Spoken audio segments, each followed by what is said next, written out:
Okay. Hello, this is a video talking about how to do some heel work training, and Diane and Toby have happily volunteered to help us out. Toby has done next to no training, so it's a really good example rather than using our dogs to be able to show you how we want to do this from the beginning. So the first thing we want to do is to get the dog to understand following a lure. Yes, we use food to get a behaviour to start with and we move away from food, but really simply we've got to get the dog to learn to want to move the food in our hands.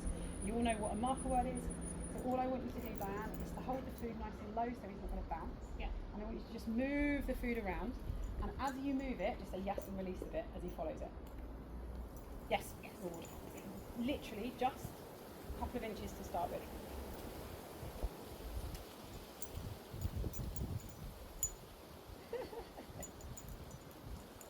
If you need to move your feet, he's got it stuck in his mouth again. Yes. Lovely. If you need to move it in his mouth or drop it on? Yeah, if you hold your hand as if you were going to lure. Yeah.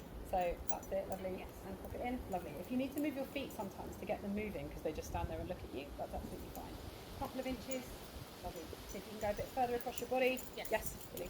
Good stuff. If you drop it, it doesn't really matter, but eventually you'll end up being able to feed out of your hand. Good.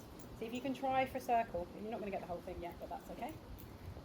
Around me in a circle. Anywhere. That really doesn't matter.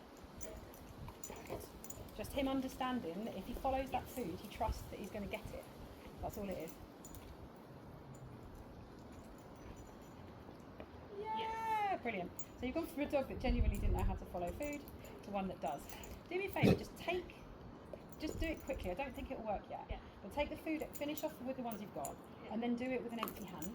Yeah. And say yes and feed him with the other hand. See if we can move off luring already. Yes, quick. Yes, that's fine. So now one with no food. Yep. And be ready to chuck it in just once.